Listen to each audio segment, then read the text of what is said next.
to the Tilton Talk Show, sponsored by Boyle Sports, the principal sponsor of Birmingham City Football Club, and of course in conjunction with our good friends at Borsley Labour Club and the Autos, Chris. S of the Autos, SAS Autos. What about the coffee man? What's his name?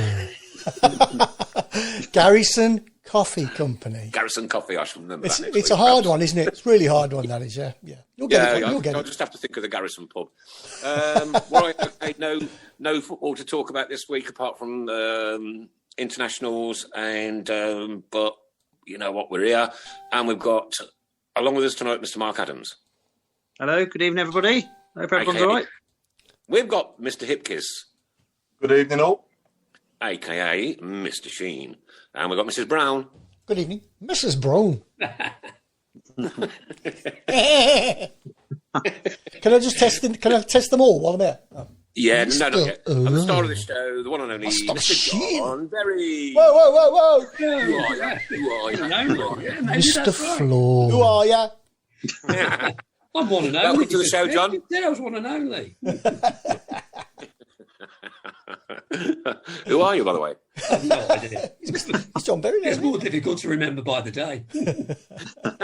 Looks like you both sat in the Tilton, Chris and John. Yeah, you both sat in the Tilton in different rows. That's right. There's going to be a fight in a minute. He's just distant. He's just over there. There he is. Right, John. There, mate. You're right.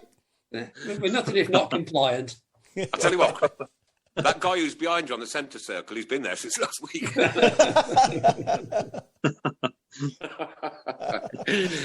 Right, okay. John, welcome. Author? Thank you. Mad Blues fan? Very much so. Very much so. And the main book we did was about tree hugging. Yes, that's the fella. Yeah, that's exactly it. Autobiography of Prince Charles. Yeah, I thought that, right in the middle of a pandemic, what do people want to read about? A football fan hugging a tree. As you know, that's not what it's called at all. I've got a visual aid here. Okay. But of course, it won't come out because I've got the virtual background. That's right, yeah. Oh, no. What inspired you? Say that again, mate. What inspired you to write that book? I spend a lot of time writing for my work, which I enjoy and which I like. And I just thought one day, about 2 years ago, let's write about something that is really close to my heart. That has been part of the fibre of my being since I was, before 10 years old, in fact. And once I'd got hooked on it, I mean, really, it just became an absolute labour of love. And I know that's a cliche. And the only real difficult thing was deciding what to leave out. And that's why, if you read the book, I said very early on, I'm sure that people are going to read it and say, you blooming idiot, why didn't you put that in? Why didn't you put that in? Yeah. And people have, but very courteously, I must say, very courteously. How long did it take you to write it, John? About 6 months. Because it was a labour of love, and because I'm kind of a researcher by trade as well, all that part of it came fairly easily. And of course, the other thing, the main film was running inside my head. I knew most of it, That always helps. Yeah. I've got to say, it's a fantastic name. It's so true. When you think about it, the amount of strangers that I've hugged over the years going down the blues, and obviously on the away days as well and stuff like that. It's just, it's a very, brilliant name, should I say? Yeah. I'm sorry, Paul. I don't get you. What's strange about going down the blues? Easiest job in the world, mate. What's what? It's the easiest job in the world going down the blues, isn't it? Oh yeah. I just mean the stranger. Hugging strangers is a very good name because the amount when you think about how many people have you hugged, Nick, over the years that you don't know from Adam when we've scored, or that you might be sat by on the way day, or it's not just that; it's all my DJing years and everything. So it'll be in the thousands, probably. Yeah, exactly. So you've never hugged me. You've never hugged me. Yeah, he's got something he's got to tell you off air there, Chris. That's have a look at your face. Yeah. Get the violin out. So what would you do? Just randomly go up to a stranger and hug him or her? To whom is it best? Me? No, I mean, when I was casting around for the title, there was just that one episode at Ashton Gate, where we stayed up.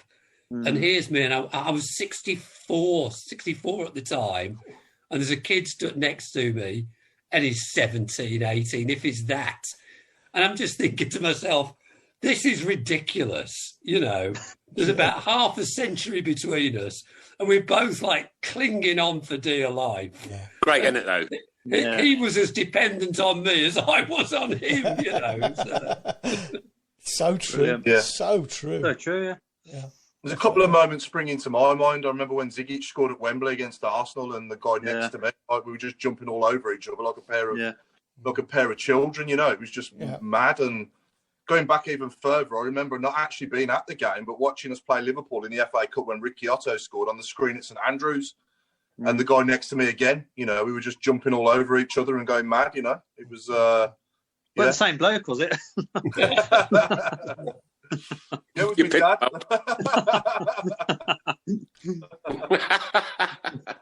Actually, I had a bit of a worry about the title because obviously it came out smack in the middle of the pandemic.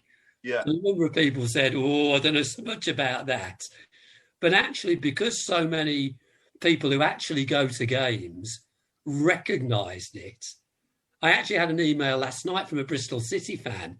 Said he saw it on the bookshelf. He thought, well, that's what I do. So he picked it up and read it in a day. And I think that's been the resonance there.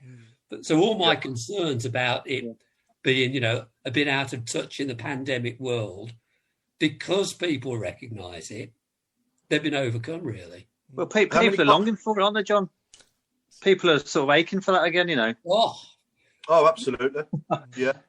I mean, more recently, again, not even been there, but the World Cup a couple of years ago, when Kieran Trippier scored that free kick against Croatia, my life actually peaked, I think, for about 4 seconds.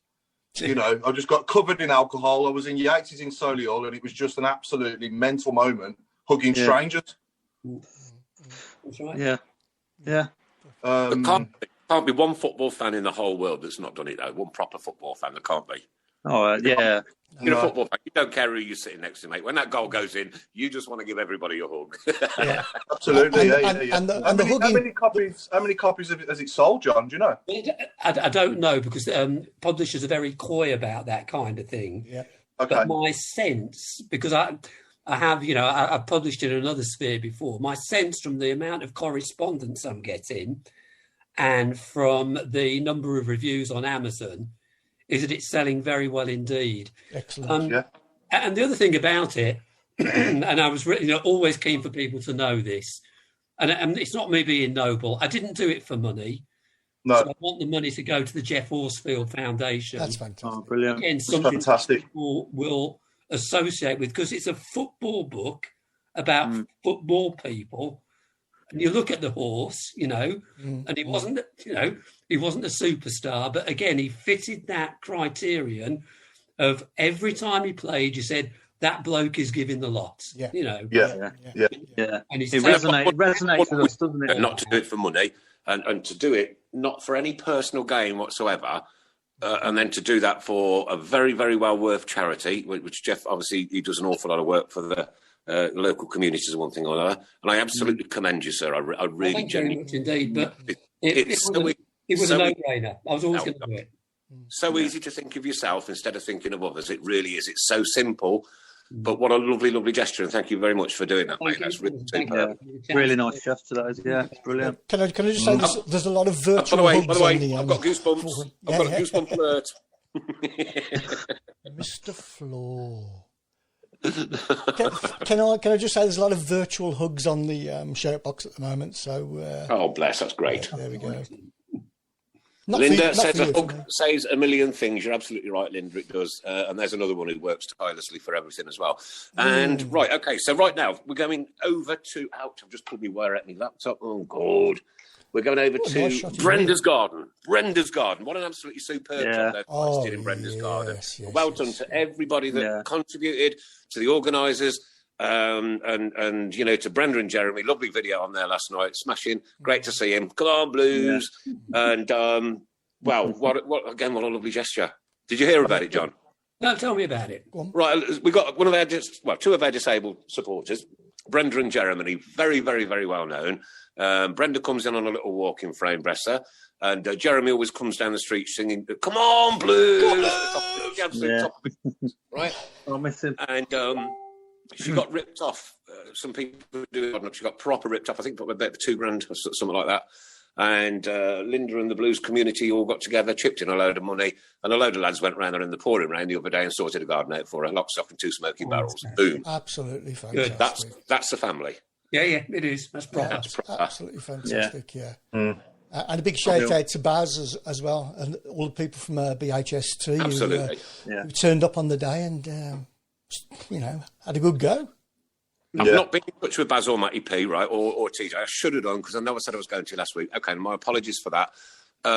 What, if anybody can tell me, send me a private message, what is the criteria for closed collections at the minute with COVID?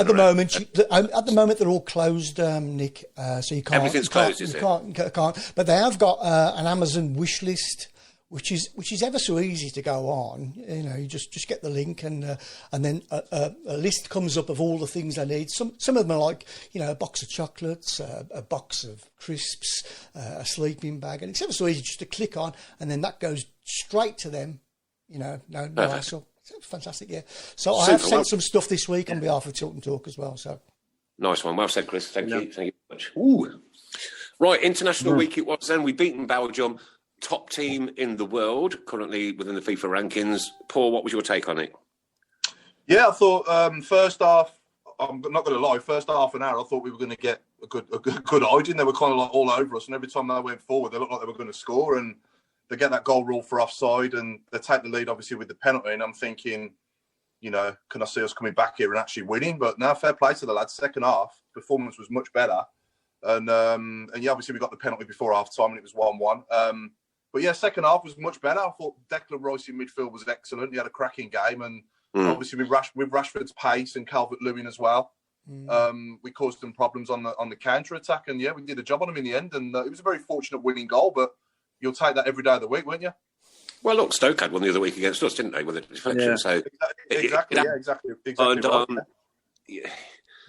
I haven't gained my full love back for the international game yet. No, but every time I see him play, it's like chipping away at me a little bit.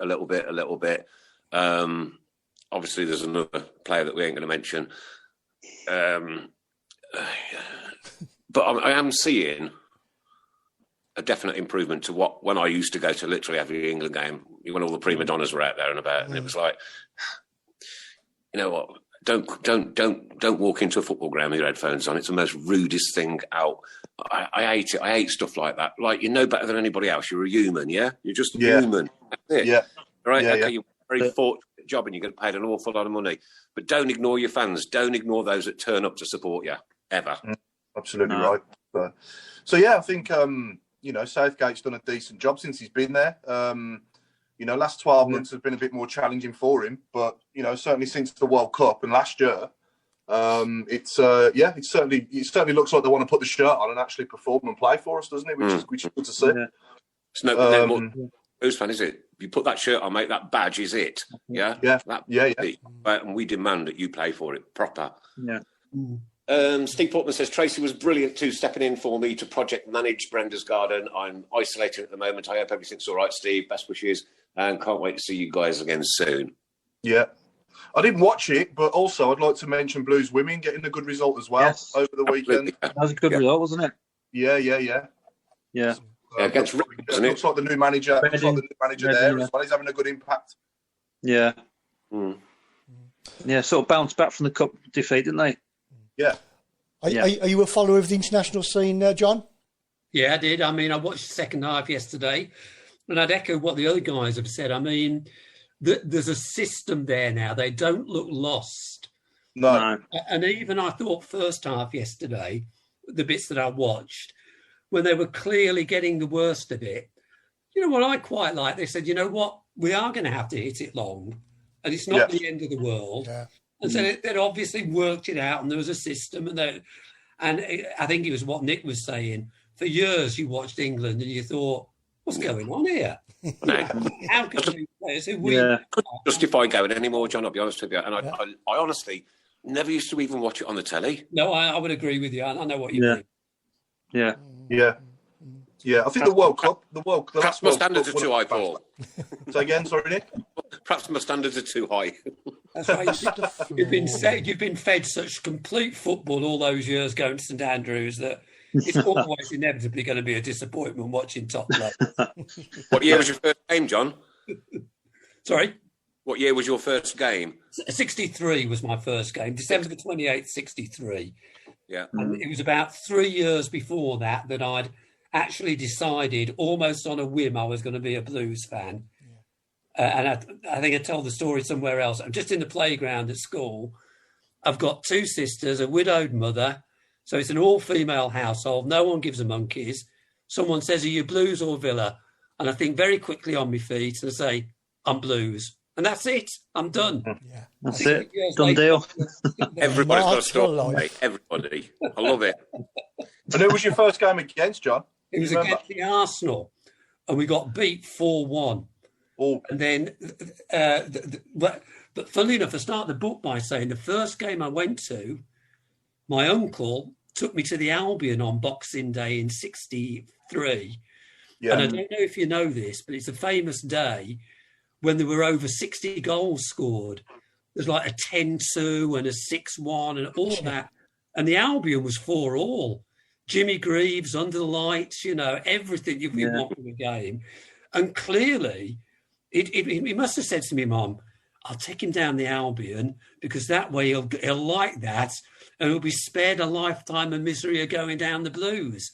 So I went down the Albion and I said, that's all very well and good, but I want to go and watch the Blues. So 10 years old, took myself on the number 50 bus to go and watch the Blues and get beat 4-1. Oh, where were you born and brought up, John? Kings Heath, Institute Road. Yeah, right Kings Heath. Yeah. Are the baths still there? But I don't think they are. I think Kings Heath Baths. I don't think they are they? No. No, I've been around there for ages. Somebody will tell us. Yeah, someone will tell us. Yeah. Definitely. I've just realised as well, John, that you're actually sat in the railway and not the cop. He is, yeah. He's in the cop. Yeah, I've just that's why I can't see him. Yeah, have a look behind you. Behind you somewhere. Which oddly, I don't think I might have been once or twice in all the years I've been going down there. Yeah. So how long have you had a season ticket for? Well, I got my second season ticket, or the one I've got now, as it were, so I've had that now, blimey, 20 years. So, yeah. And that was your second season ticket. Did you stop going for a while then? I moved away. Yeah. And then I played, kick, bottle and bite football on Saturday afternoon. Yeah. And a household rule, which we've all had in the house, is you play for as long as you can. So when people talk about the 80s and how miserable it was, I was lucky in a way because I missed a lot of that because I was actually playing. Yeah. And then I came back in my mid-40s, in the Barry Fridays and bought a season ticket. Yeah. Great days. Yeah, that would have been about the time I stopped. Well, I started going. My first game was in '89, but my first season ticket was '95. So that was Barry's last. That was Barry's last season. That was my first season as a season ticket holder. I've had one ever. Same as me, Paul. Yeah, '95. Yeah, 95, 96. Yeah. My first wage packet. I bought a season ticket. Oh, right, okay. Yeah. I've just been reminded that John has also provided a signed copy of his book for our charity evening. Lovely, thank you very much. And if you need any more, I'm more than happy to do that. Cheers, John. That's good. Brilliant. Cheers, John. Barton says Coxmore Baths are still there. Coxmore is still there. Yeah. Oh, right. Oh, okay. Thanks for that, Jackie. Mm. Terry Dempsey says thank you for the t-shirt, Tilt and Talk. Well done. Nice one, Terry. If they've still got the wave machine in there. I remember they used to have the wave machine in the pool and these waves. Are you sure that was a wave machine? Let me tell you. I mean, he was a big lad. Come on, Paul, he was a big lad. Say wave or rave? Rave machine. That would be good, wouldn't it? Well, here we are now. Second Spike is with us, and it doesn't look like we're going to get 20 games this season, I'm afraid. So we've just got to hang in there. But what I want to talk about is the justification for the £14.95 charge from the Premier League to watch games on streaming. Scandalous. Yeah. Terrible. Yeah. You know what, Sky? They did the right thing. They put some games on free at the end of last season. Yeah. Mm-hmm. And you would be mortified and horrified at how much each of the pubs have to pay for Sky TV and that. You would absolutely curl your toes up. It's extreme cost. It is. And then to come back, just we've got all this going on again, and then to come back and slap you in the eye. I was saying it's £15 to watch it on your phone, mate. Come on. Yeah, it's not good, is it? No. It's like a last-ditch attempt to try and claw some money back. And what about this attempt also by Liverpool and Manchester United? Well done to both of you. To change all the Premier League round, stop parachute payments. Mess with playoffs and all that. And it's two fingers. It's two fingers, that isn't up to the rest of them. No Carabao. And I think their intent is a bit wider, isn't it?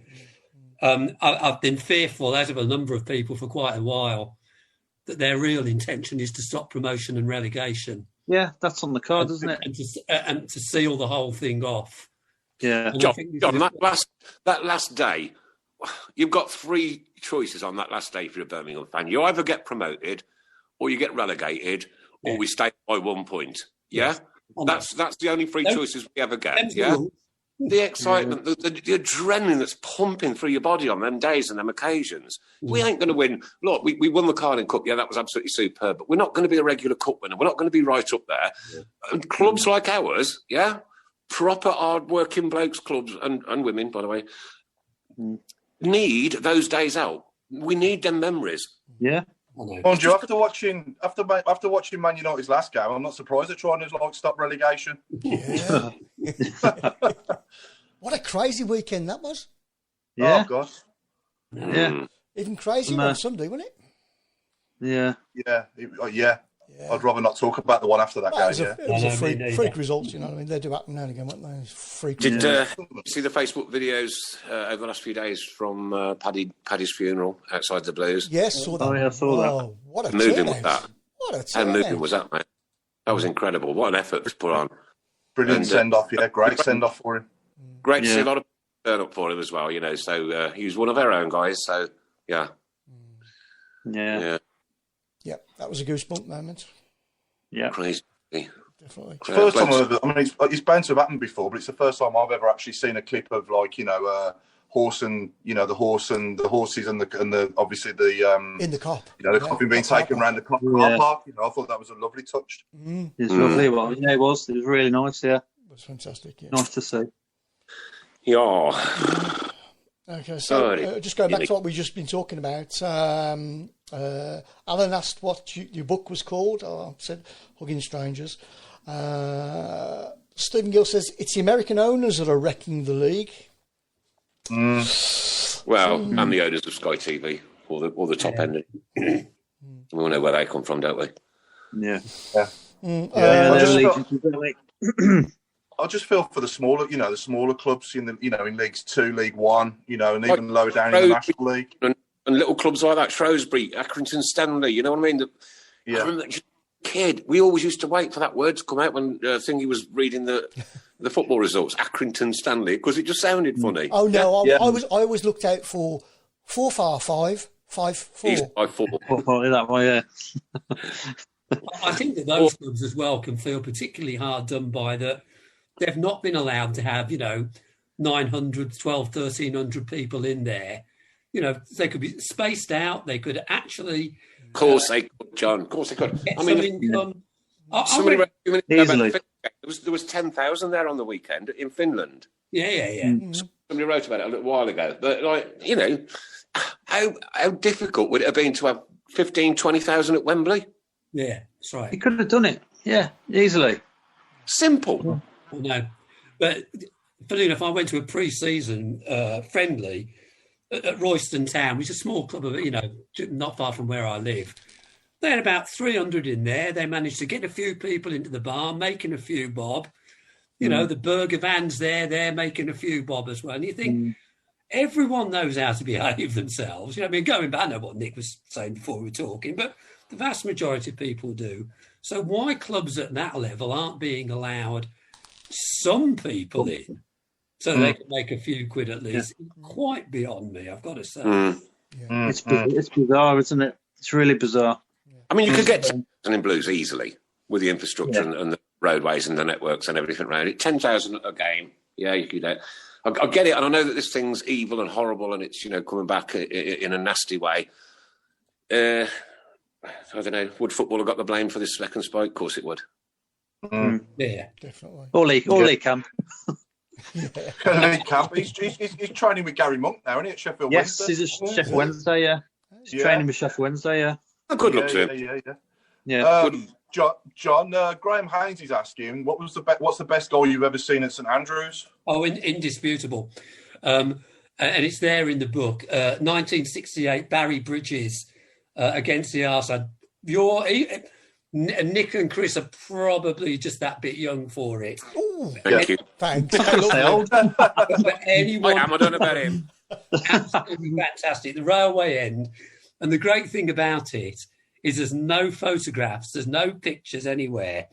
And in the Mail the next day, they did an artist's impression because it was a scissors kick and it was parallel to the ground. So you know those pictures you get on the telly where they're not allowed to do the accused in the dock? Yes, in the docks, yeah.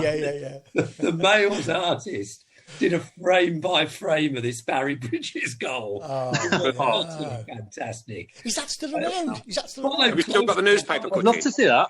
Oh, I'd love to see that. You're never gonna see it. Yeah. There was a bloke. It was in the season ticket. He was in the seat next to me for the Blackburn Cup game last year, and I was talking to him about the book and whatever. And he says, "I've got a picture of it." And I said, "All right, then go on."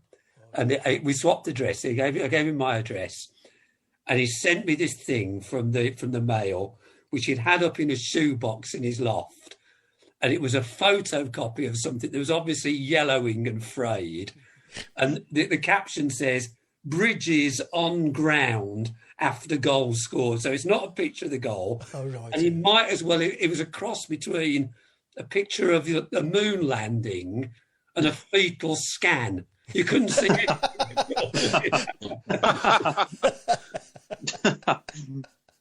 Was he your favourite player, John, as a kid, Barry Bridges? As a kid, there was only one favourite. Well, as a kid, my favourite player was probably either Trevor Hockey or, when I first went, Stan Lynn, Bertie Auld. I mean, I thought they were heroic. But no, my favourite player is Trevor. And that's it. That's the end of the conversation. Yeah. And how good was Duke? I mean, I've heard some people, obviously, that have seen both play, say that Jude at 16 is better than what Trevor was. I think it's hard to make that comparison, but certainly that presence and that ability that you saw, because the first time I saw Jude, I thought, come on then, what's this about? And then you just saw it, didn't you?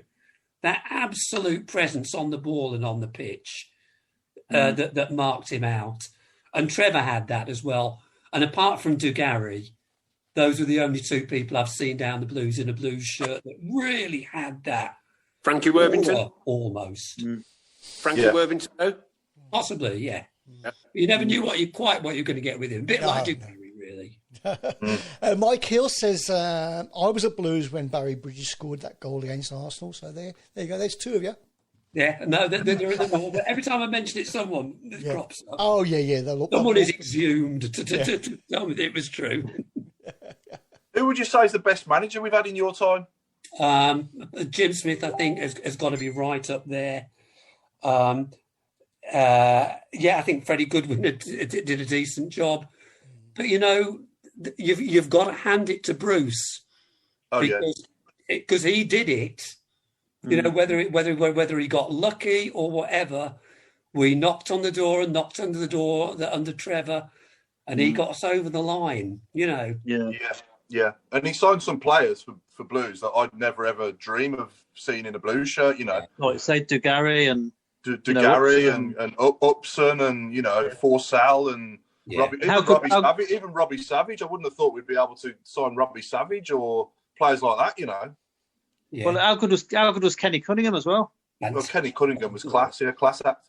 Yeah, terrific. You know, he really did. I mean, even to, you know, in his last few years, Seb Larson and players that weren't superstars when we signed them, but he signed some great players for us that, you know, were a bit unknown when we signed them, but by the time they've finished playing for us, you know, they go down as great players for us.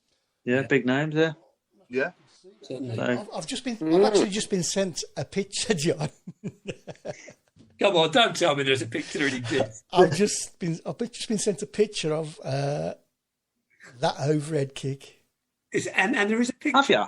and yeah, it's Barry Bridges and an Arsenal player, and he's in mid-flight. Can you put it on, Chris? Can you put it on the back screen? Oh, I got to that. While you're chatting, I'll see if I can hook it up to one of the cameras. And Right, John. and Going so back to the forth. book for a minute. Did you have any bad reactions hugging people? Are we talking at the ground? Yeah, anywhere. No, I think it's always been consensual.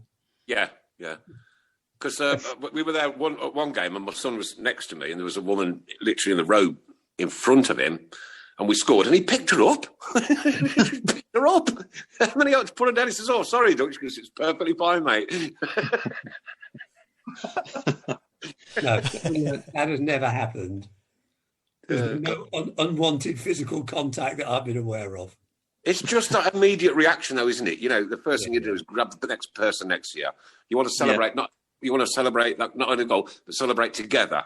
Yeah, of course. Yeah. You want to share it? Yeah. You just want to hope they're not drinking a coffee or a hot chocolate, obviously. Oh, I like that.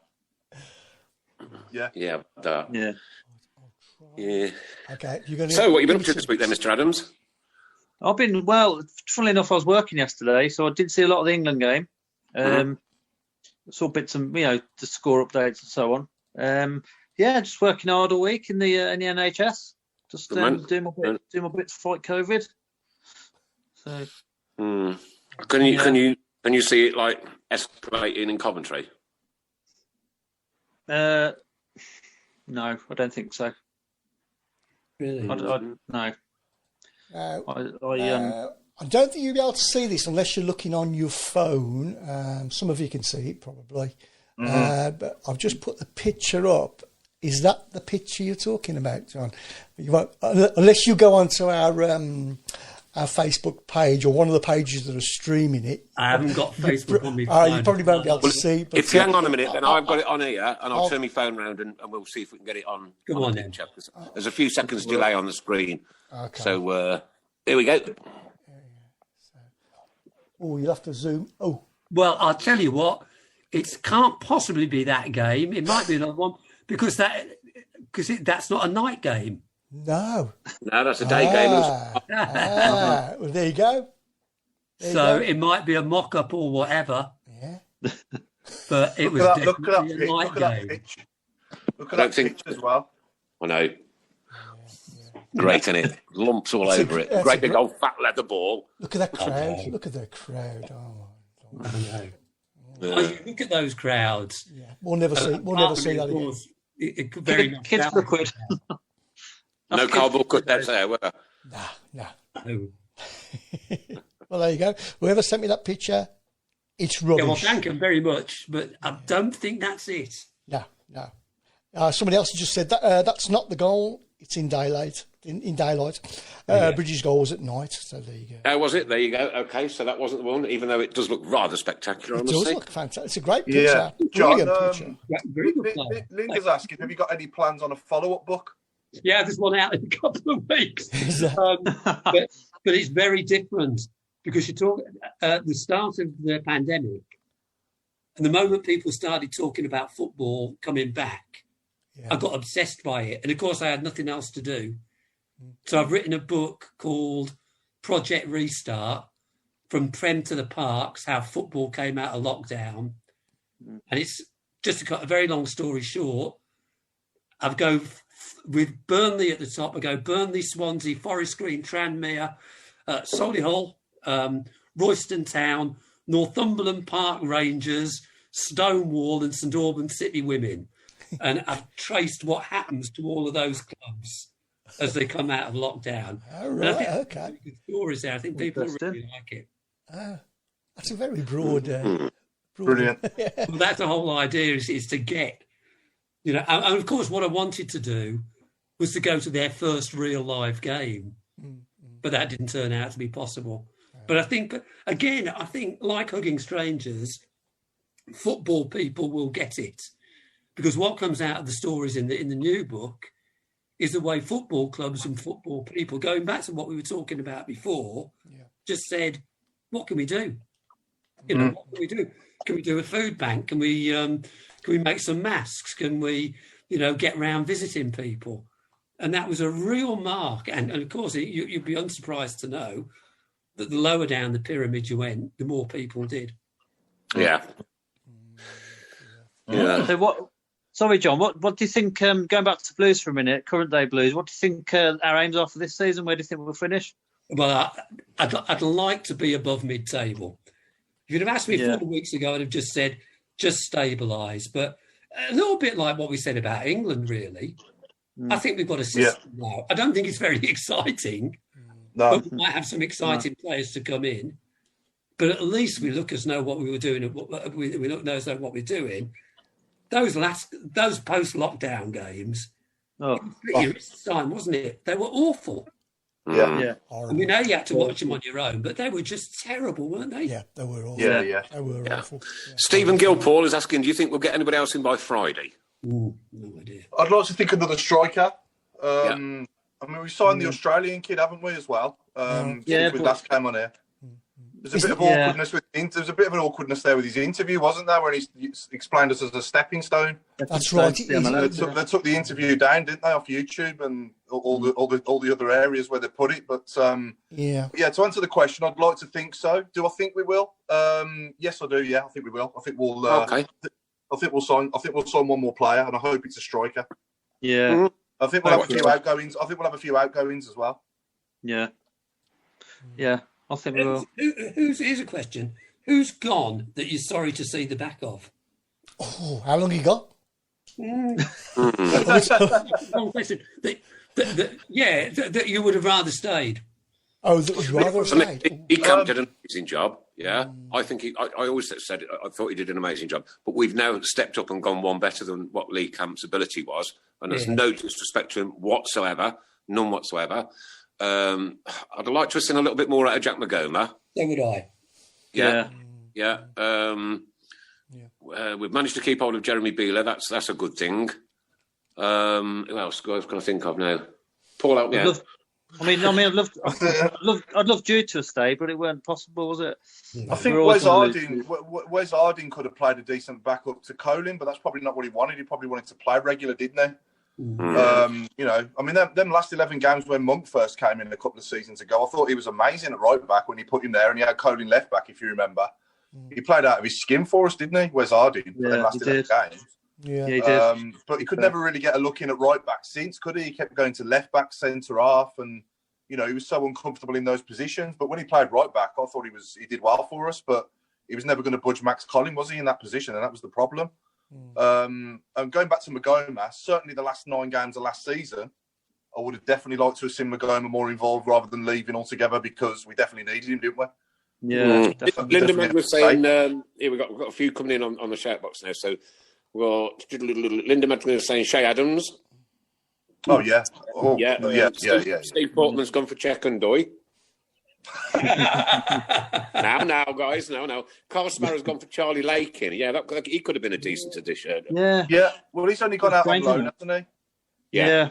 And Sam Mullet saying Mags was deserved one more season because he was great off the bench. What about Kerry Marabti? Yeah, he was strange, funny one he was, wasn't he? I agree. He's a strange one he was. When he was on it, though, when he was on it, he was good, wasn't he? Yeah. But then he'd go drift for a few games, and I don't know. He's just a funny sort of player. Nick, someone has mentioned something that I noticed earlier, but didn't want to say anything, and that was, Chris, do you think Nick is a bit of a doppelganger in Jon Berry? Yeah, I can see it. I can see. Look at it. It's Although Nick looks a lot All older. this time you thought we were two people, and there you go. I've got this conversation here and now, right? John, are you my dad? Nick, What a rather, revelation. sit yourself down carefully. The answer is no. No. There's Alan says there's a few I'd like to see the back of. Brian Turner says Steve Seddon. Again, he's in the same boat as Wes Harding, and he's never going to push Pedersen at left back. Yeah. You know, so Otter. Yeah. With a smiley face after it. Yeah. Bogle. another one when he was on it, he was very good, and he got quite a few assists for us. But you know, he blew hot and cold, didn't he? Yeah. Tell you one I've enjoyed that he's staying, Paul, is oh my God. Do you know what? Don't I just hate it when I think of something about a minute ago and then I can't think of it a minute later. Well, you know, it's your age. Ivan Sunich. Sunich, Sunich. Yeah, definitely. He's looked really, really good at the start of the season. Yes. Yeah, and Harley Dean has as well. Yeah. Yes. Yeah. Definitely. Mr. Floor. Well, I still think, like I said last week, I think we're going to lose a favourite. I can see someone like Kifton about leaving. It's inevitable we're going to lose some. I can see Keith going on. Possibly Davis. Yeah. I do like Davis, but, you know. One of the things we've got to do, Paul, is watch the books. Oh, yeah, absolutely. Especially at the moment, with obviously not hardly anything incoming into the club, with obviously no fans. That's one thing that they definitely need to do. So, providing we've got the capability, then I'd like to see a striker. But I think if we didn't sign anybody, then I wouldn't have any relegation concerns. I don't think if we stayed injury free.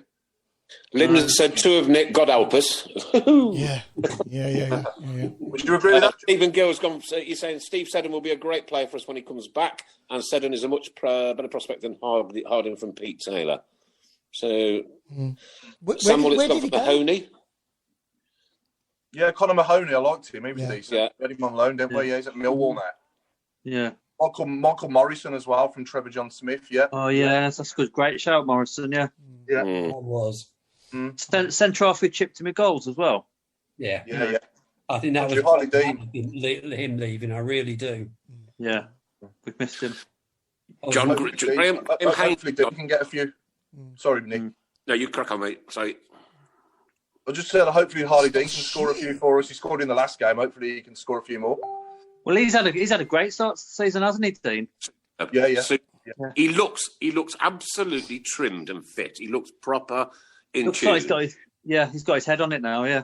Well, he's still a lot taller as well. When you go close, when you sort of get a bit closer to, because I saw him at Beckett's farm off the cuff, like with some of the other lads, as you know. Yeah. And he was a lot taller than I thought he was.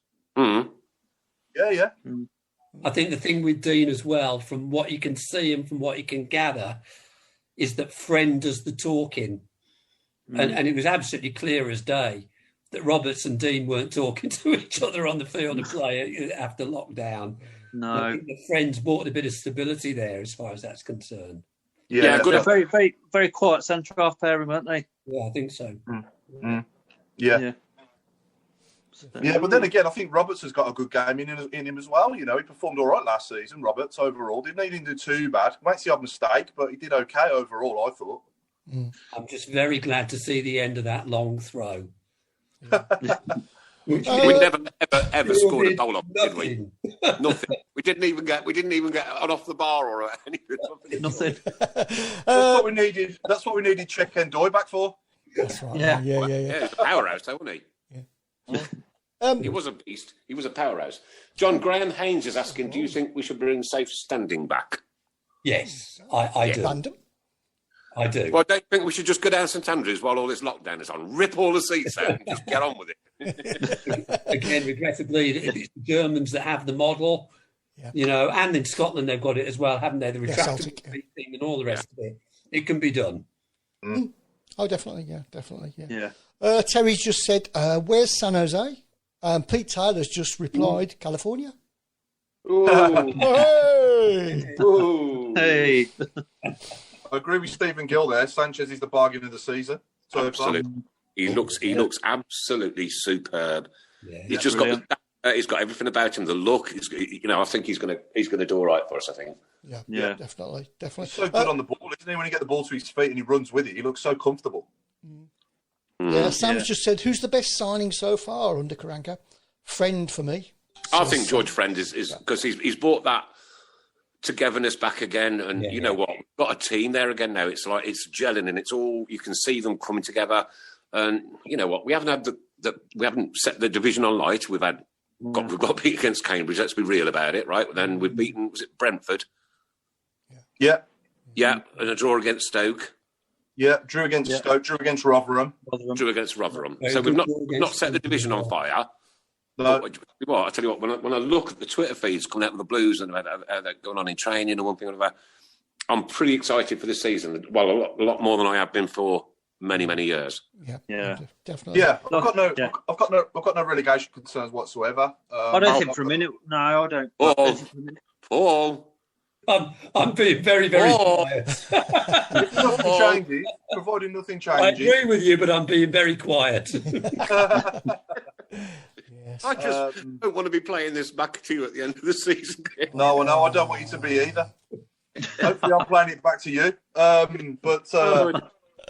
yeah, I'd like to see us looking like we're going to score more goals. And it's still early days. The lads are still getting to know each other's game and gel. But just going back to the best signing so far, I think I'd agree with George Friend, but run very closely by averaging goal because I think he's very good. He's brilliant. Yeah. There's an air of stability, I think, as well with him, isn't there? Yeah, absolutely. Yeah. He's just got that presence, and you can just tell that the defence is so much more confident in front of him. And that's nothing against Lee Camp whatsoever. It's just, he's just so much more commanding, isn't he? He's obviously about 2 foot taller. And you've got to command that area, the whole area, right? Not just your goal line, the whole area. And he's all right. Nicholas Wellsburn's gone for David Davis to be sold and Keith Dunbar to go as well. That's about right. Yeah, especially now we've signed the Australian kid, and we've got San Jose in as well. We're over packed with central midfield players, aren't we? Yeah. I mean, the Australian kid's a number 10, isn't he? Is he attacking midfielder? I think so. Yeah. I believe so. Yeah. Yes, midfielder. What's his name again? Someone remind me. Really? McCready, something like that, isn't it? Yeah. Somebody will tell us. Somebody will tell us in 2 minutes. What do we think? Do we think the club did the right thing shutting the interview down after he sort of said that? Do you think that was... I don't think, here's my opinion, right, for what it's worth, they should never have released it in the first place. No. They should have edited that bit out, right? You don't come to a club, you don't come to a football club saying, "Oh, I'm just stepping on your grass." You know, mate. Yeah, you know what I mean. No. If you don't want to give your all now, right, pick yourself up, shoot yourself off. Yeah, because that's not what we are about. It's not what we want. How times have changed. You might not be very good, mate. Exactly. Yeah. Saying that though, it does show ambition. So if some of our lads do think to themselves, I mean, obviously, I hope one day I'll see them all playing the Premier League for us. But if their drive is to get to the Premier League, then you don't obviously use those words stepping stone. But, if that's their ambition, then that's only a good thing, isn't it? If that's amongst your squad. Yeah. I wonder if the other lads have ribbed him about that. I wonder if the other ones have had the experienced ones have had a quiet word. And I could tell you, I'd have been the gaffer. I'd have took him aside and had a very strong word with him, to be honest with you. Yeah. It's not a good first impression, is it really? No. I think he looked uncomfortable, didn't he? Anyway, being interviewed, he didn't look comfortable at all. Anyway, I don't think what I saw. I was just, as I was about to say, hasn't times changed where, an English club is a stepping stone on the way to the MLS, USA, which not long ago was regarded as like the backwater, and it's just a bit weird, isn't it? Yeah. Well, we don't even know if this kid's any good, do we? Really? No, he might. Good point, John. Yeah, he might be useless. Riley McGree, his name is. Riley McGree, that's it. He better be, John. After he said that, eh? He better be. Yeah. I wonder if Bernard's son will show him what show him the rope. Where is Bernard's son? But what I'm saying again, though, whoever put that video out is partly responsible for that. Oh, definitely, yeah. Chris, it's not easy to edit videos, but it's relatively simple to chop a piece out. Of course, even if there's like a one of them split-second switchovers of screens or something. Oh yeah. I have to cut all your best bits out every week. That takes me nearly 2 seconds. John, because we look like each other. When you've got your glasses off, I'm going to have mine. All right. I need to switch. I'm not interfering. I can't see them back on now. Don't get me involved in that. I can't see if you put them back on now. Yeah. See, I look a bit more. It's like the craze. Yeah. A very antiquated version of the craze. Yeah. So you've written books then, John. What else do you do for a living? Well, it's a long story, but I'm now a semi-retired university lecturer. Ooh. Right. Makes me sound a lot posher than I am. No, clever. For a very long time, I was just a plain old-fashioned school teacher. So does that mean you used to stand outside the library and lecture to the wall? That's the fella, yeah. I got told off for using the phrase "stealing a living" the other day, but what's the subject? I was an English teacher when I was in school. Yeah. And now I went into training teachers, and now I teach people how to conduct valid. And here's the thing: in the COVID age, how to conduct valid and reliable research. So that's my job, to teach people how to be researchers. So, do you know what? Research is a very, very difficult job to do, and if you don't get it right, put something out there in the public domain, you could be absolutely nailed for it. Absolutely, and. It's not an easy thing to do. And people, of course, and especially at the moment, everyone's a mini researcher, aren't they? I read this and I read that. But I think the one thing that we've learned, haven't we? And, I can't remember if we were online when we were talking, is that everyone now at least realises that you've got to know the source of your information. And then you've got to ask yourself, is it any good? And Mark, there you are, in the NHS. You've got to have good information. And you've got to be confident that your source is reliable. So that's my job now. I'll tell you what, it's a lot better than lugging stuff around. Brilliant question. You're a removal man. Sorry? So you used to be a removal man? Yeah. Dennis Bohemia's asking, what's the Tilton Talk Show as Stepping Stone 2? It's not a stepping stone. It's the way down. It's the way down. This is as good as it gets, Dennis. Where did he get that one from? Our actor friend in America, Richard Haler, says, I'm not sure about the craze, more like the crankies. Rich. Well, thank you, Richard. I have to be going to Florida again soon. Where can I just ask John? Where do you live these days, John? Are you still in Brum? No, I haven't been in Brum for a while. I live in Hertfordshire, a place called St Albans. Okay. Very nice. But it is very nice, and I fetched up there by accident. It's quite posh there, isn't it? It is posh. Did you get out the bath, have a whittle in the sink? We're public now, mate. We're public. Nick, this is a double. We've got somebody posh and clever. Quite posh. And clever. And clever? Yeah. On the Tilton Talk Show. And good looking. Yeah. No, we've already had somebody good looking. All the front. So, but actually the great thing is Saturdays can be back here from St Andrews 7:00. It takes me longer sometimes to get across London to go to a game. Oh, crikey, yeah. It can take that long to get to Solihull sometimes, Yeah. There's a few of us come up. Yeah. Going back to what we were saying before, that's the thing that I miss as much as anything else. A carload of us coming up to the game. Yeah, all that banter on the way up and down. Talking nonsense all day, You're either buzzing on the way home or you're quiet, silent. Yeah, that's right. Whereabouts What's your most, John, what's your most memorable game at St Andrews, would you say, if you could go back and relive one game?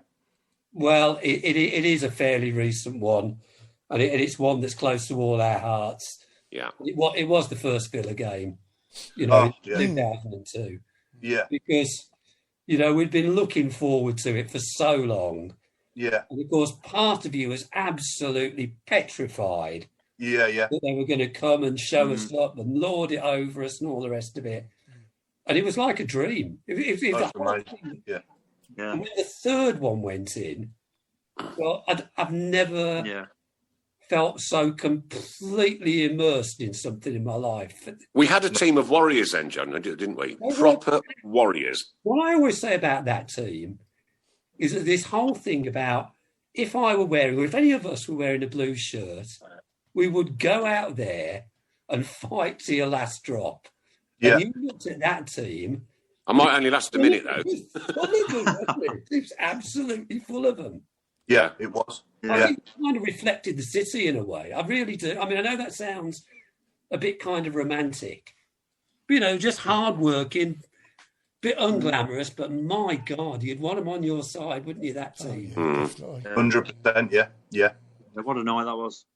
Oh, unbelievable night, yeah. And I just remember feeling the floor bouncing below me when we were 3-up with a couple of minutes to go, and we were singing "Can we play you every week?" if you remember. Yeah. Just a great night. Yeah, I'd have to agree with you. I think that one, and I think the Ipswich and the West Ham games, obviously in the League Cup semi-finals, were special as well. But for me, that'd be mine as well. Well, going back to that Villa game, I think it was the away end was full about 6:15, and the atmosphere was going about 6:30. Yeah. Yeah. Can you not say the word, Mark, please? Hey? Can you not say the Go on, word? Nick. Portuguese house. Call it a Portuguese house. Oh, sorry. No, did I say it? Yeah, you did. Yep, you were on the swear. You were on the swear box, this kid. I tell you. Yeah, Promise and you. we've just upped the price to £3 a swear. Even in this tight times. Yeah. Well, And I'll let you off, mate. Linda says, "Paul, you've never hugged me." Oh, we'll put that right in the future. You haven't seen her.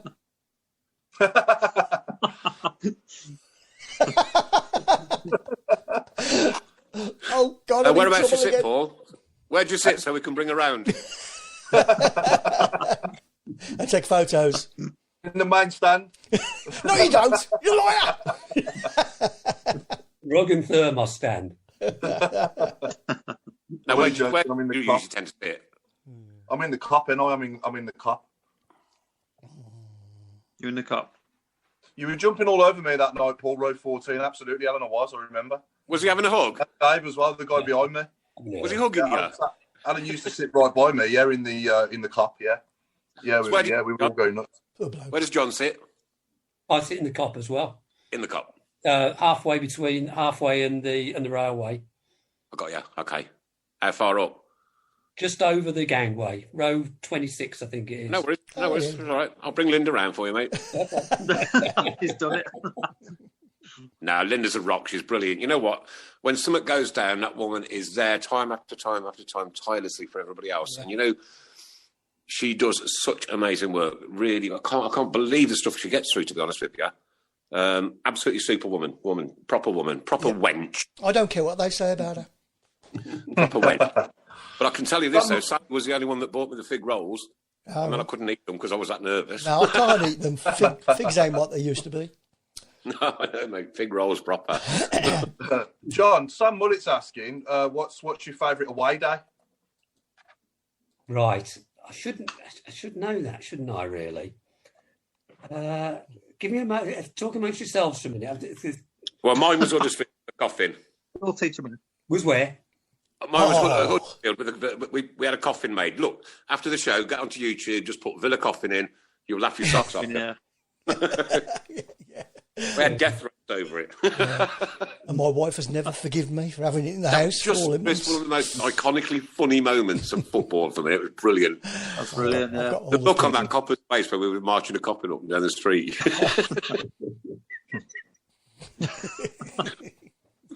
Oh dear. What did I? I'm just trying to visualise what it's going to be like. Can you imagine that first? Once hopefully this is all over in the future soon. That first game back when we're allowed to have as many fans as we like. Oh, it's going to be amazing, isn't it? Yeah. It's not going to be this season. No, it's going to be this season. No. I don't think it's going to be. It could be. It could be a couple of seasons, couldn't it? It could be. Do you know what? Through. Actually, a subject I really don't want to talk about because I feel like crying. I feel that.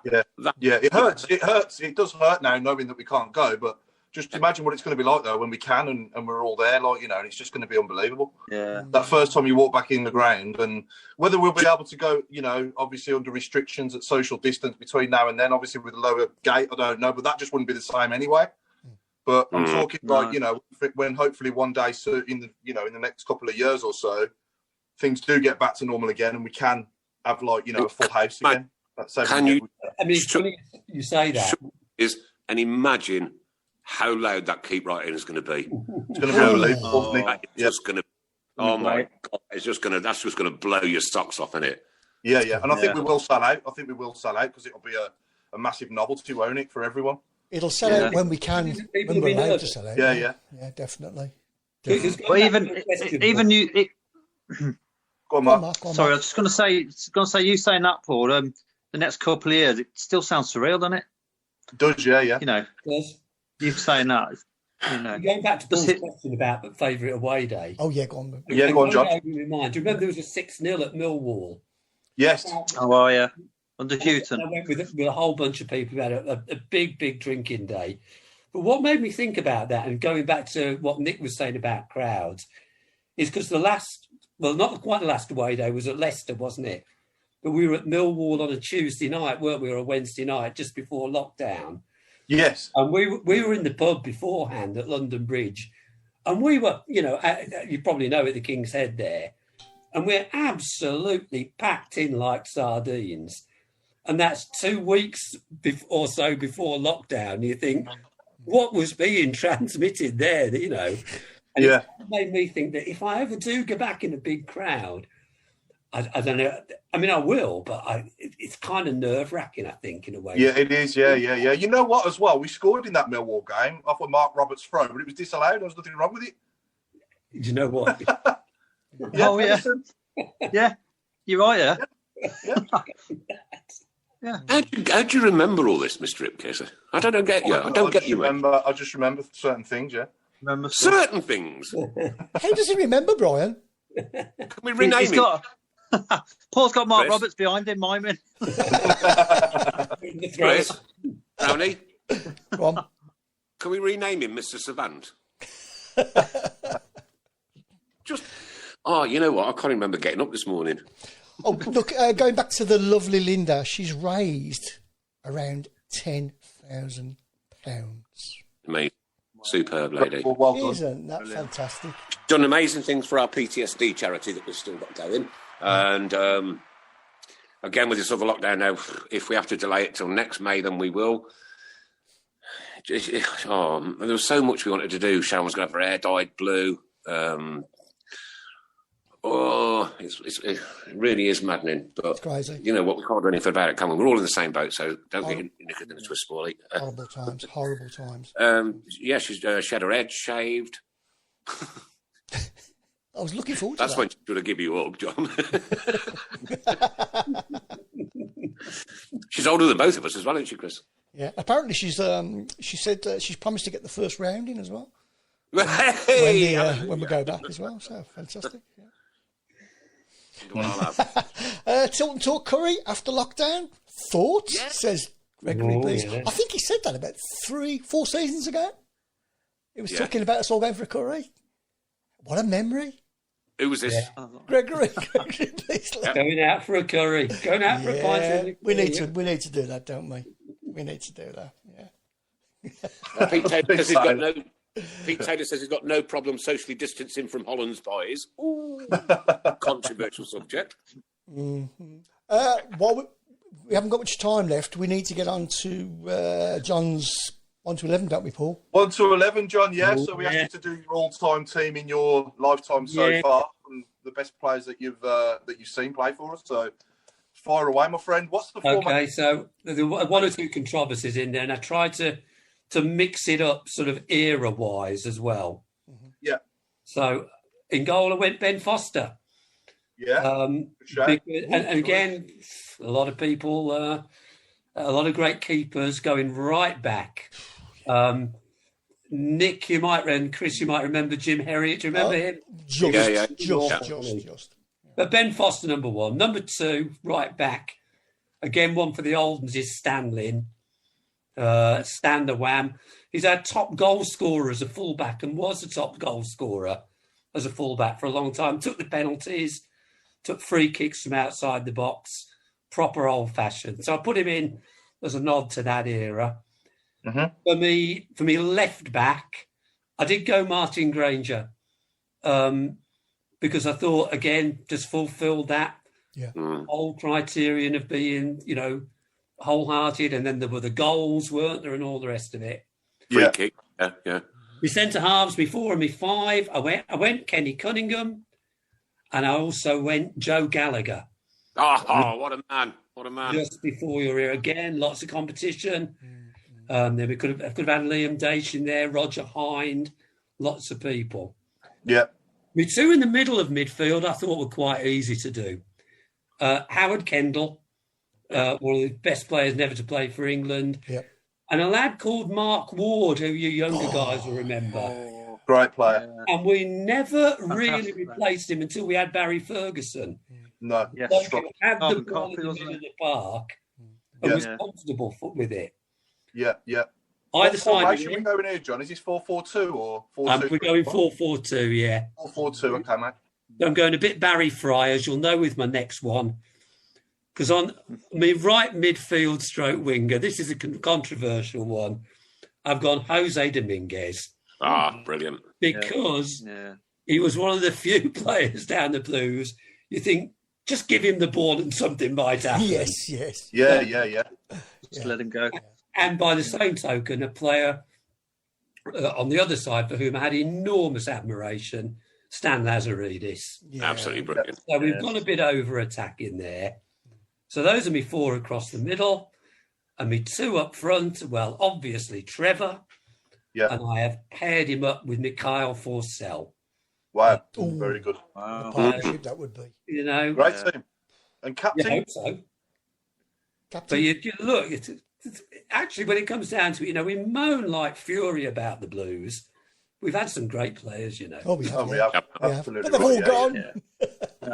Yeah. Don't stay long enough. gone. Don't stay long enough, John. Who'd be your captain in that job? Boys and girls, important announcement Howard coming Kendall up. would be captain of that lot. Sorry? Who? Howard Kendall would be I captain. would, Yeah, definitely. Good team, mate. Very good. Yeah, Kendall. Yeah. Nick, Oh, God, I just have to heard that there now. Yes, matey. I thought you was about to say something, sorry. Yeah, very important announcement, ladies and gents. Very important announcement, Right. It's the last 15 minutes. And because John has been a school teacher, it's anything to do with the school and football. Anything to do with the school and football. Word association, here you go. You got 15 minutes. Make me laugh. Please make me laugh. okay. I need it. I've got one. Go on. Paul Desky Salido. Oh. Hey, Oh. What about Harry Kane? Well, Harry Kane. Oh, I like that one. Hey, you get that. In they come. You're allowed to join in, John. I'm trying hard now, and I ought to, really.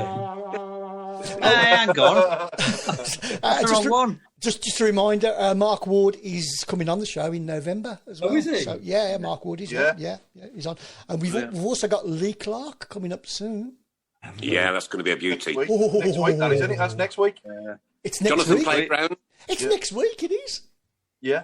Yeah. Next week, yeah. Scary. Yeah, tune in for that one, people. That will be a biggie. Lee Clark on the show next week. Jonathan Playgrounds. Oh, jot it down on paper. God, blimey, these are good. Eraser. Willie Ruddock. Bell. We've got Willie Bell Yeah. Oh, yeah. from Paul Lilly. Thank you, Paul. Stephen Gill said Harry Kane as well. Phil Hill. Ooh. Play on words there. George Friend. What was it? It's anything to do with the school, Terry. Anything to do with the school. Assembly belonger. That's a good one. That's the one. That's the one to beat at the minute. That's a good one, yeah. That was a good one. Where did he pull that one from? I don't know. It's a cracker. Oh, God, blimey. Oh, dear. If, John, you can't make people laugh during an international pandemic, what else can you do? And, we did this all through lockdown on Zoom every single Monday to keep all our lovely people out there joined together to make sure that, that if somebody needs help, we can give them help. And what a great blessing it's been to be able to do this. It really has been, I promise you. Yeah. I should have honed my pun skills before I came on, shouldn't I, really? Mark Ward is on 23rd of November, so that's only a few weeks. Look forward to that one. Yeah. What are predictions for Saturday, Nick? Oh yes, we better have some predictions, haven't we? Yeah, it's at who we got? Sheffield Wednesday at home. Sheffield Wednesday at home, yeah. You say at home, Paul. Do we think it makes a difference? No, I don't think so. I look at last Sunday's results. I suppose that wasn't home, wasn't it? Some more coming in. Sir Alex Ferguson, Ink Wells, Barnt Greening, Amari Bell. Yeah. These are funny like that here, John. They really are, mate. I'll tell you what, they're the best. You will not beat Birmingham humour. You won't beat it, not anywhere in the world. It's just simply the best. I think Lyndon Ransall's going for 6-0, Chris. Yeah, cool. I thought you might. Yeah. Thought you might. Are we ever going to see a 6-0? I'll go 1-0. I will. 1-0 Blues. Yeah. Empty 2-1. 2-1, Mark. 2-1 Blues. Yeah. I'm gonna be optimistic, which I never am. The boys in there and my travelling group would laugh. But go on, I'll get 2-1 Blues. 2-1 Blues. Okay. How are they doing, Sheffield Wednesday? Well, they're still in minus, aren't they? Yeah. I think they've pulled a bit of it back, though, haven't they? About -7 and that. That must be demoralising, mustn't it? You know, turning up for your game, you're already minus. Yeah, blimey. Yeah. Charlie Joyner's asking, realistically, what striker do we want in by Friday? If it was to happen. I know some people are going to say Dwight Gale, but A, it's never going to happen, and B, he's injured till Christmas. I think Vidra, if we could get Vidra from Burnley, that would be good. Yeah, I can't see it, though. He does actually play. He does actually play a part for them, doesn't he? Sometimes. What about Chris Woods? Is he regular for Burnley? Oh yeah. He's still knocking him in, isn't he? He's still knocking goals in, isn't he? He's last season anyway. Regular for them. Oh God! Yeah. What a player! I wish we'd have kept Trevor Smith's gone 3-1 to the Blues. Yep. And Steve Portman's gone 6-1. Good. That'd be a treat, wouldn't it? If we turn somebody over like that, that'd be wonderful to see. Yeah. It's all right. The reason we say this to every guest is that Chris has promised to do a show in the buff if we score 6 this year in one game. We have to watch if he does. You don't have to, mate. You're going to be forced to, because I'm going to be doing it standing up. Oh, dear me. Graham Haynes is asking, do you think we'll play 2 up front on Saturday? That's an interesting question. But I don't see any reason why we shouldn't. That is. We can. I'd like to see it. I'd like to see it, but I don't think we will somehow. No. I think this is the winner. No. Stan Lazaminibus. Stan Lazaminibus. We've got Chris Whiteboard. Whiteboard. Blazer Ruddock, my favourite man. Oh. That was a good one, Blazer Ruddock. I like that one. What about Penn Charlery? Penn Charlery. That's a good one. Yeah, and Linda's just reminded that quite a few of us have joined in with the £1 per goal scored by Blues throughout the course of this season. That's every game, cup, league, no matter what, right? Okay. Yeah. Donate it. Probably at the end of the season would be the best idea. Just keep chucking it in a jar like we're doing. And big up to the Boys and Neighbour Club for offering £10 a goal as well. So that's great. So that will all go to the PTS charity at the end of the football season. I'll just throw in that if there is a 6-0 at all, I will throw in 50 notes for the PTSD. 50 quid? Yeah, for the PTSD fund, yeah. You are mad, mate. You are mad. We're Birmingham City. We score when we want.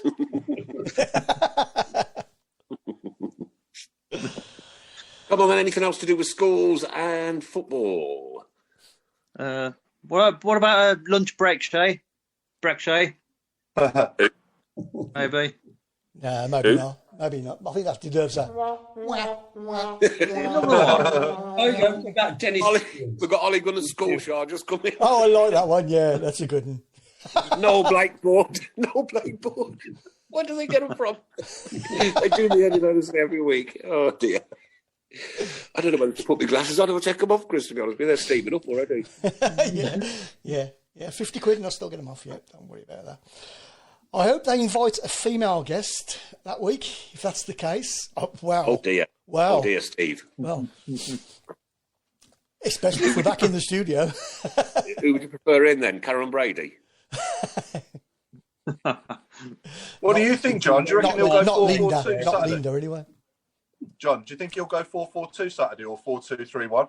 No, I don't know. I think his instinct is always, and certainly will be for a while, to go with a more conservative setup. Yeah. Because I think that's his way. But don't know. Because he'll have a look at them as well, won't he? He'll know plenty about them. Go on, what you got? Yeah. I just saw that one as well. Chalk and Doy. Chalk and Doy. I like crying. Dennis wants to invite the whole women's team if we score 6. The whole women's team. Yeah. Yes, especially if we're back in the studio.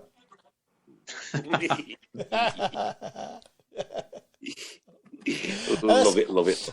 I think here's a quick one for us to probably go out on. Sam's asking, among the Tilton boys, who is or was the best football player? I guess he's asking who was our favourite ever player.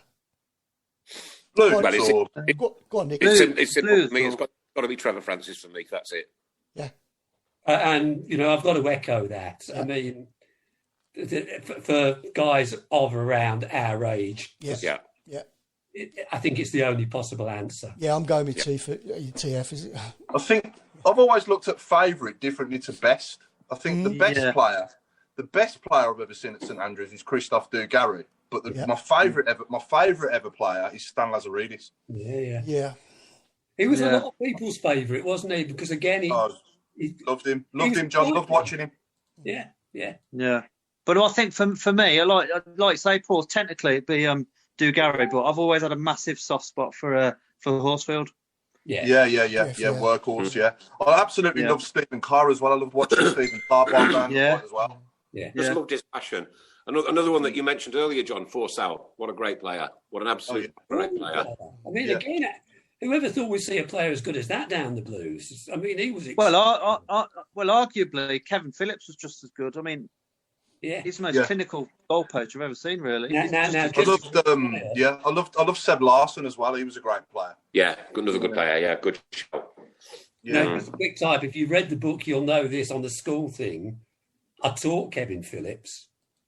Oh, right. Oh, did you? Oh, did you? Yeah. Because isn't he from St Albans? He's from Stevenage, in fact, which is a Stevenage. Okay. John, did you ever tell him off? Yeah, loads of times. Oh, we've got to get him in now. Revelation. And of course, he had the last laugh on me. Right. Because he scored for them against us, remember, at our place. Yes, I do, yeah. I mean, despite all those wonderful goals he scored for us and won games. Yeah, he got that one, yeah. That was when O'Leary came running over the pitch, wasn't he? Yeah. Remember that? Right in front of me, that was. Yeah. Well, just 5 minutes to go. We've got a few more coming. We've got from Pete Taylor, J. Lloyd Satchel. Oh, I like that one from Steve Portman. And Graham Pottery class. Very good. Yeah. Graham Potter, reclass, Andy Sex Edwards. Ooh, controversial. Yeah, as in sex education, yeah, I like it. Trevor France trip. I like that one. Who didn't go on a trip to France? Paul P.E. Kitson. There you go, there's a good one. Oh dear. Dougie Schoolbell. Peter on Love. Absolutely. I don't know how they do it every week. It doesn't matter what subject we come up with every week. They perform, don't they? Yeah. They perform. Do you ever speak to John? Do you speak to Super Kev nowadays? No, I haven't spoken to him since he left school. Strangely, and I don't say this in any unkind way. We tried to get him to come back, like to do a school assembly, etc. Yeah. But he was just too busy to do it. But I'm glad to see he's building a career for himself because he was a very likeable young man, actually. It's great. Yeah, he was a fantastic striker, wasn't he? Extraordinary. Yeah. Absolutely amazing. One of the classiest players clinical. we've ever had. Fantastic. Yeah, he was around at the same time though as like Shearer, Sheringham, and all Andy Cole and Fowler and all these great strikers, Michael Owen and people like that. Well, he won the Golden Boot, didn't he? He did. Yeah, he still didn't go to the World Cup, though, did he? Europe's Golden Boot, yeah. He won the Golden Boot, but he still wasn't picked for the World Cup, was he? No, too. Amazing. Yeah. Oh no. Madness. Yeah. Madness. Very strange. No. Just a couple more We took coming a in then. 36-year-old Teddy Sheringham instead. Sorry, Nick. Go on, Nick. Mr. Kenny Burns' Floor. desk from Roy Cornish. Well, this has been a blast tonight, hasn't it? It's been a blast. Even though there's been no Blues football to talk about. But don't forget, next Monday we'll be back again next Monday, obviously, with all the thoughts, comments, opinions on the game. We've got to watch it on whatever mode you possibly can. But that's the way it is at the moment. Nothing we can do about it, but all we can do is just come and cheer you up on a Monday night. Hopefully we've done that again tonight. And John, you've been an absolute star tonight. I've loved it. Well, honestly, I've had an absolute blast, guys. It's been brilliant, isn't it? It's been a pleasure, mate. Thanks for your time. Yeah. What were you expecting, John? Do you know? Say that again. What was you expecting? Do you know? I was expecting a lot of old nonsense being talked about the Blues, and my expectations.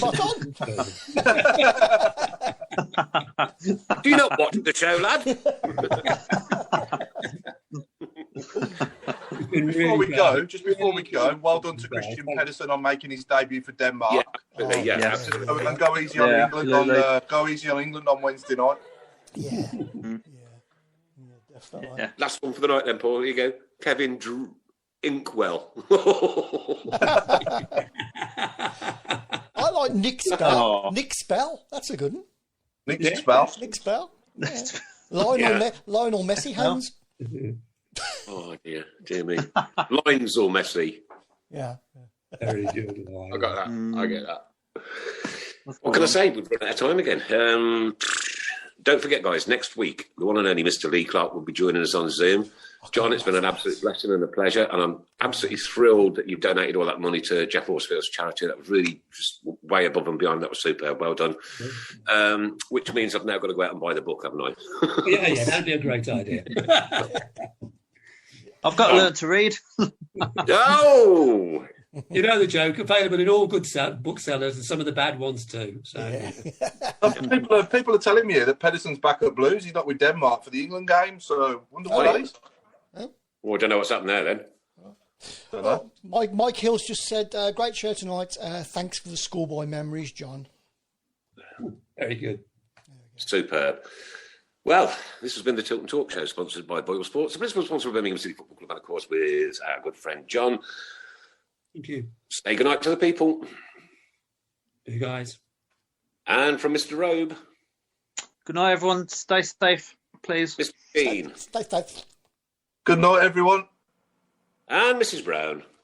Good night. And from myself, good night. God bless, take care, keep right on. Get beyond the Blues, even on a virtual screen over the weekend. And let's hope we've got a decent result to talk about next Monday. Thanks for the laughs tonight. It's been absolutely superb. It's breaking me not to be able to see you all and meet you all again. John, I'll tell you what we will do. We will meet up with you when we all get back there, mate, because, I want to shake your hand, buddy. Top man. What a top man. What a lovely man. You know what? We've interviewed people that, stars and this and the other and and I just love the fact that everybody that comes on the show is just as human as we are. We've all got memories. We've all got, great times down the Blues, horrible times down the Blues, and it's just so good every single week to meet somebody new. You've been really refreshing tonight. I appreciate that. Really, really good, and just keep up to date with us, mate. I will do, boys. Thank you. Cheers, John. Take care, mate. John. I'm going to go out. I'm going to go out with this. Good night from Jon Berry. Have you got a round of applause for him? Good night from Mr. Floor. Master Shield. Mr. Love. Mrs. Brown. All right, let's do this. See you next Monday. Lovely. We are